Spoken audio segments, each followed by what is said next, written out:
Dear viewers, I am Professor Sharanjeet, working at the Rajiv Gandhi National University of Law, Punjab. Today's discussion is focused on trespass to person. Personal liberty is the paramount essential to human dignity and human happiness. Individual liberty and dignity are sacrosanct and are flagrantly violated by trespass to an individual. Under the law, trespass to person can be studied from three perspectives: assault, battery, and false imprisonment. First, we shall discuss the tort of assault. Here, I would like to quote Sir Frederick Pollock. The essence of the wrong of assault is putting a man in instant fear of violence, so that any reasonable man may, in those circumstances, have an apprehension that force is going to be used against him. Dr. Winfield has defined assault as an act of the defendant which causes a reasonable apprehension in the mind of the plaintiff of the intention of infliction of the battery on him by the defendant. Actual usage of unlawful and unjustified force amounts to battery. Here it is important to note that even the substantive criminal law of our country, that is the Bharatiya Nyaya Sanhita 2023, under section 130, defines assault as whoever makes any gesture or any preparation, intending or knowing it to be likely that such gesture or preparation will cause any person present to apprehend that he who makes the gesture or preparation is about to use criminal force to that person is said to commit an assault. Explanation added to this section further states that mere words do not amount to assault, but the words that a person uses may give to his gestures or preparation such a meaning as may make those gestures or preparations amount to an assault. Thus, assault is a tort as well a crime. Essentials of the tort of assault. Firstly, there should be some gestures and bodily movement that constitutes a threat or likelihood of use of force. It is important to note that the apprehension should be reasonable and not ill-founded.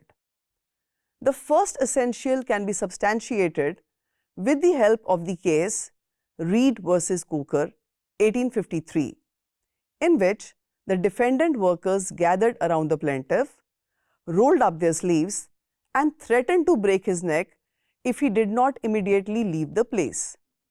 It was held that it amounted to assault as the words characterized the aggressiveness of the defendants. Importantly, the use of force should be without lawful justification. A landmark case in this regard is Pratap Daji versus BB&CL Railway, 1875. The plaintiff entered a carriage on the defendant's railway, but by oversight failed to purchase a ticket for his travel. At an intermediate station, he asked for a ticket, but the same was refused. At another place, he was asked to get out of the train since he did not have the ticket. On his refusal to get out, force was used to make him get out of the carriage. In an action by him for his forcible removal, it was held that the use of the force was justified, as he, being without a ticket, was a trespasser. The defendants were therefore held not liable for the use of the force. Secondly, it should create reasonable apprehension in the mind of the plaintiff about the usage of some unlawful force against him.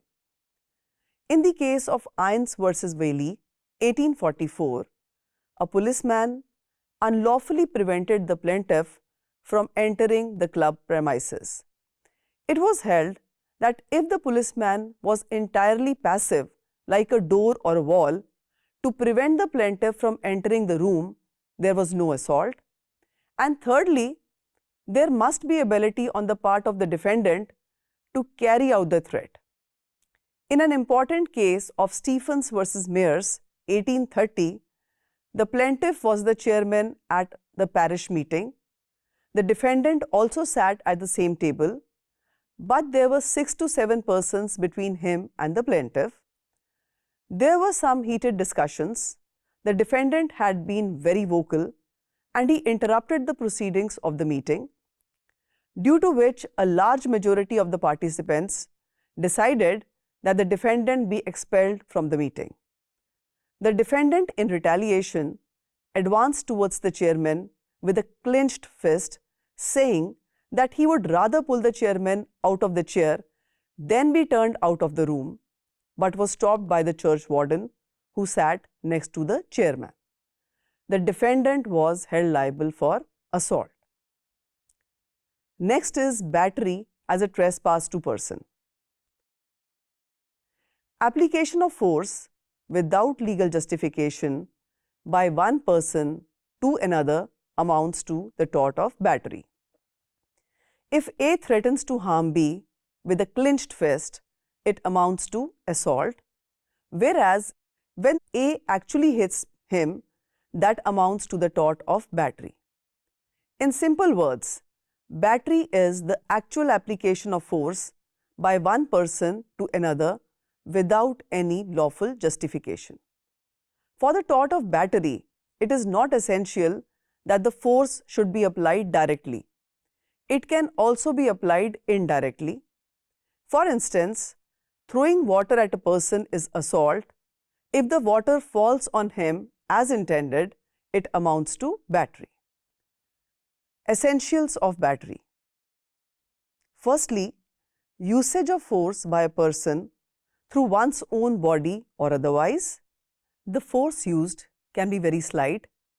Physical hurt need not be there.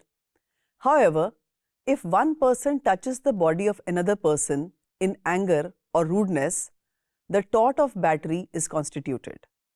Secondly, the force can be used even without a bodily contact with the defendant.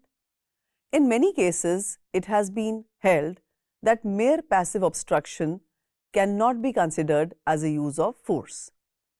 In K versus Robertson, 1991, it was held that if a bright light is shown into a person's eye and it damages him in any way or affects his eyesight, it would amount to an act of battery. Secondly, the use of force is intentional and without any lawful justification. To substantiate this essential point, I would like to refer to the case of P. Kadar versus K. L. Algarswamy, 1965. The defendant, a police officer, had put handcuffs on an under trial prisoner and during his medical treatment chained him in a very cruel manner with a neighboring window. The plaintiff contended that this was unjustified use of force. The court held the defendant responsible for trespass to person and observed that in such a case, there was no need to prove any motive or intention on the part of the police officer, because if the defendant exceeded and abused his authority, the act would be malicious unless it was justified by the circumstances of the case. Another important case in this context is Cherubin Gregory versus State of Bihar, 1964. The court held that the act of fixing live electric wires across the passage of a toilet without any indication or warning in order to keep the trespassers away from using the toilet was actionable, and the defendant was held liable for damages. Another case is Nash versus Sheen, 1953. The plaintiff, a lady, went to a hairdresser's parlor for permanent curly hair, and the defendant, without her consent, applied a solution on her which produced a skin reaction and painful rash all over her body. The defendant was held liable for battery as the plaintiff had consented only for a permanent wave in her hair and not for dyeing with coloring matter, which caused her the rashes. Assault and battery distinguished. As already discussed, assault refers to an act of the defendant that causes reasonable apprehension to the plaintiff of the infliction of harm on him or her.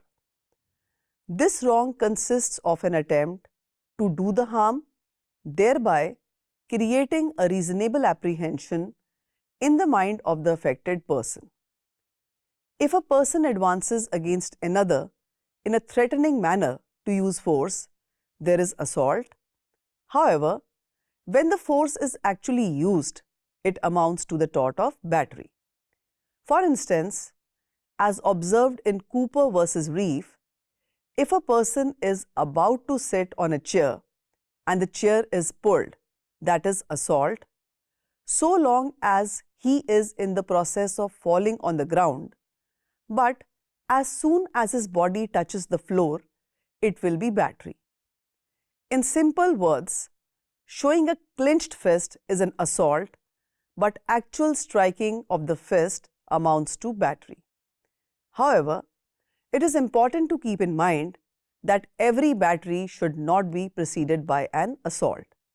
For instance, if A is attacked by B from behind without creating any apprehension in the mind of A, it is a battery, but it was not preceded by an assault. Defenses to an action for assault and battery. First is expulsion of a trespasser. A trespasser is a person who enters another person's property without any invitation or justification. Trespassing is both a crime as well as a tort. If someone interferes with the possession of property without justification, that amounts to trespass. Thus, when assault or battery are committed on a trespasser to remove him from the property of the rightful claimant, it is a defense. However, the force should not be excessive and should be justified by the law. Second is the right of private defense. Every person has the right of private defense or self-defense of person as well as the property. This right is available not only for the protection of one's own body and property, but also for the protection of strangers from any unlawful aggression that can cause imminent harm. As per criminal law, nothing is an offence that is done in the exercise of the right of private defense, as self-help is the first rule of criminal law. As pointed out by Russell in Law of Crimes, a man is justified in resisting by force anyone who manifestly intends and endeavours by violence or surprise to commit a non-felony against either his person, habitation or property. In these cases, he is not expected to retreat and may not merely resist the attack where he stands, but may indeed pursue his adversary until the danger is ended, and if in a conflict between them he happens to kill his attacker, such killing is justifiable. Third is parental authority. In the Indian context, it is often said that spare the rod and spoil the child. If parents or guardians use mild force against their own children for their correction, proper behavior, it is justified. However, a husband has no right to use force against his wife for correction. If a man uses force against his wife, he can be made liable for domestic violence. Next is statutory authority. Force can be justified under some statutory authority. There can be numerous situations where a policeman under the colour of his office and with bona fide intentions has to use force against the accused person or the absconder. In such a scenario, the police officer shall not be liable provided he uses force in a justified manner and the force used is not excessive. Next is preservation of public peace. Many a times it is seen that individuals start fighting at a public place and thereby disturb the public tranquility, thereby affecting people in that vicinity. Disturbances, arguments, and heated debates may occur in public gatherings, public meetings, and campaigns, and in order to prevent any disturbance of public peace, some of the members may resort to lawful force in order to protect and preserve the public peace. Next is consent. Volenti non fit injuria, which means a person who knowingly and voluntarily risks danger cannot recover for any resulting injury. In other words, to a willing person, injury is not done. In the next segment, we shall discuss false imprisonment. Dear viewers, false imprisonment is another form of trespass against the human body. It is highly violative of the right to life and personal liberty as enshrined by the Universal Declaration of Human Rights and the Constitution of India under Article 21. Under the Bharatiya Nyaya Sanhita 2023, false imprisonment is a crime under the heading of wrongful confinement and it is defined under section 127. Whoever wrongfully restrains any person in such a manner as to prevent that person from proceeding beyond certain circumscribing limits is said to wrongfully confine that person. Essentials of false imprisonment as a tort are that there should be total restraint on a person's liberty. Partial restraint would not amount to the tort of false imprisonment. In the case of Herring versus Boyle, 1884, the plaintiff was a boy of 10 years and was a student in the defendant's school. When the boy's mother came to take the boy home for a few days, the defendant refused and told the mother that the boy would not be allowed to go with her unless the school dues were paid. The defendant was sued for false imprisonment. However, it was held that there was no imprisonment of the plaintiff as no restraint was placed on his will. In Me versus Cruikshank 1902, the plaintiff, after his release from the jail, was detained by the jail guards in a cell for a short period of time for the purpose of interrogation. Even though the detention was for a very short duration, it was unjustified by law and hence it amounted to false imprisonment. The second essential is that it should be intentional and without any lawful justification. It is important to note that if the confinement is inadvertent, it will not amount to the tort of false imprisonment. For example, if a student is inadvertently left in the classroom and the peon locked the door of the room after school hours, the peon is not responsible for false imprisonment as the act was not done with an intention of wrongfully confining and it was an inadvertent act. Remedies for false imprisonment. Self-help. Self-preservation is a human instinct. Thus, whenever a person feels that he or she is wrongfully detained or confined, they can use all reasonable means and force to escape from such unlawful confinement. Under the criminal law also, the right of private defense of person as well as property clothes an individual to resort to self-help also in the case of an assault with the intention of kidnapping or abducting or an assault with the intention of wrongfully confining a person under circumstances that may reasonably cause him to apprehend that he will be unable to have recourse to the public authorities for his release. Second is the writ of habeas corpus. Habeas corpus literally means that you should have the body.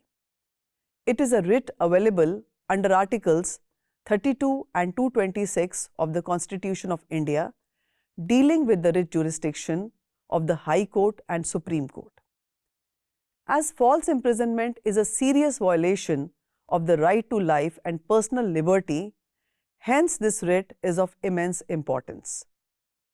ADM Jabalpur versus Shivkant Shukla 1976 is a landmark case in this regard. Rudal Shah versus State of Bihar 1983 and Shri Bhim Singh MLA versus State of Jammu and Kashmir 1986 are important cases in which the Supreme Court also granted such compensation in writs of habeas corpus as an ancillary relief.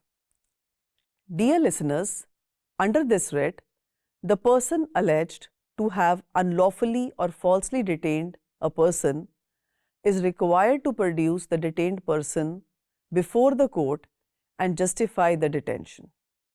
If the court comes to the conclusion that the imprisonment was without any lawful justification or reasonable cause, it will order that the person in confinement be released immediately. The prayer for the issuance of this writ can be made by the person unlawfully detained himself or any other person on his behalf. Third is action for damages. The last remedy available is action for damages, and the person who has been falsely imprisoned can bring an action for damages against the defendant. In the case of Abdul Wahid versus Tribhuvan Pati 1974, the defendant, who was a revenue officer, caused the illegal detention of the plaintiff in Tehsil headquarters for his failure to pay the arrears of land revenue. It was held by the Allahabad High Court that the detention was false imprisonment because no revenue law permitted detention of a defaulter for non-payment of arrears of land revenue. The state was liable for the wrongful act of the revenue officers. Next is measures of damages. In the case of Ram Pyare Lal versus Om Prakash and others, 1977, the Delhi High Court laid down the following principle in considering the measure of damages in a suit for false imprisonment. False imprisonment means restraint of liberty and implies loss of reputation. No amount of damages can really undo the mistake, but it is open to the court to hold the rights of the plaintiff and express its disapproval of the conduct of the defendants by ordering monetary compensation by way of damages. Such damages must not be nominal and are required to be substantial. If we look at the other side of the coin, the following defenses can also be availed in case an allegation is made of false imprisonment. Firstly, plaintiff's own consent may be pleaded in defense. Secondly, any arrest or detention of a person under a statute or by a judicial authority in exercise of their judicial powers, including preventive detention order under the preventive detention laws. Thirdly, if the plaintiff is suffering from some serious mental disorder or disease and is kept in confinement for his own safety as well as the safety and well-being of the people around him. Fourthly, the parent or guardian of a child may restrain the liberty of their children for the protection of the child's best interests. If a person has escaped from lawful custody, assisting officers of the law in apprehending such an absconding person does not amount to false imprisonment. Dear viewers, in the end, I would like to say that throughout the world, a lot of emphasis is given on the bodily integrity of a person. Hence, trespass of a person is viewed with seriousness. Trespass to person falls in the category of tort as well as a crime. And most significantly, the Constitution of India accords the greatest value to the right to life and personal liberty. With this, we come to an end of today's lecture. Thank you very much.